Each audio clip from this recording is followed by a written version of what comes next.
5:30 ಗಂಟೆಯಲ್ಲಿ ಸಂತೋಷ್ ಕುಮಾರ್ ಆಲಿಯಾಸ್ ಕಣಮ ಸಂತೋಷ್ ಇವರಿಗೆ ಯಾರೋ ಸುಮಾರು 7ರಿಂದ 8 ಜನ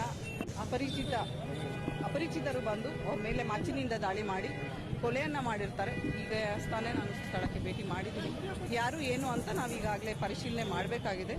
ಡೆಲ್ಟಾ PSP ಸಿಟಿ ಅವರ ನೇತೃತ್ವದಲ್ಲಿ ಈಗಾಗಲೇ ನಾನು 4 ತಂಡವನ್ನು ಯಾರು ಅದರಲ್ಲಿ ಆರೋಪಿಗಳು ಇನ್ವಾಲ್ವ್ ಆಗಿದ್ದಾರೆ ಅಂತ ಪರಿಶೀಲನೆ ಮಾಡಿ ಅವರನ್ನು ಸೆಕ್ಯೂರ್ ಮಾಡೋ ನಿಟ್ಟಿನಲ್ಲಿ ಈಗಾಗಲೇ ನಾವು ಕಾರ್ಯಪ್ರವೃತ್ತರಾಗಿದ್ದೇವೆ. ಅದೆಲ್ಲವನ್ನ ನಾನು ತನಿಖೆ ಮಾಡಿದ ಮೇಲೇ, ಪ್ರಾಥಮಿಕ ತನಿಖೆ ಮಾಡಿದ ಮೇಲೇ ಪುನಃ ಅದೆಲ್ಲ ಕಾರಣಗಳನ್ನ ನೋಡಲಿಕ್ಕೆ ಸಾಧ್ಯ ಆಗ್ತದೆ. ಯಾರ್ದು ಈಗ ಡೆತ್ ಆಗಿರೋನು ಸರ್ ರೌಡಿ ಶೀಟರ್ ಇದ್ದಾರೆ. ಅವ್ರದ್ದು ಏನು ಹಳೆ ವೈಷಮ್ಯ ಆಯ್ತಾ, ಏನಾಗಿದೆ ಏನು ಅಂತ ಎಲ್ಲ ಹೇಳಿ ಈಗ ನಾವು ಪರಿಶೀಲನೆ ಮಾಡಿ ನಾನು ನಂತರ ನಿಮಗೆ ಸಂಪೂರ್ಣವಾದ ಮಾಹಿತಿಯನ್ನು ಕೊಡ್ತೇನೆ. ಸಂತೋಷ್ ಕುಮಾರ್ ಆಲಿಯಾಸ್ ಕಣಮ ಸಂತೋಷ್ ಸುಮಾರು 8ರಿಂದ 10 ಜನ ಇರಬಹುದು, ಅಥವಾ ನೀವು ನೋಡಬೇಕು 7ರಿಂದ 8 ಜನ ಅಂತ ಹೇಳ್ತಾ ಇದ್ದಾರೆ. ಯಾರಂತ ನಾನು ನೋಡ್ತೇನೆ, ಪರಿಶೀಲನೆ ಮಾಡ್ತೇವೆ.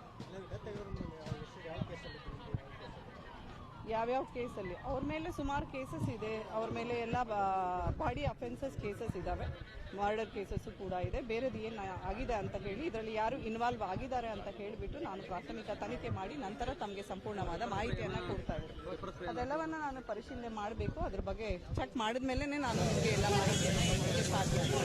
ಸೊ ತಾವೆಲ್ಲರೂ ಸಹಕಾರ ಮಾಡಿದರೆ ನಾವು ಮುಂದೆ ತನಿಖೆ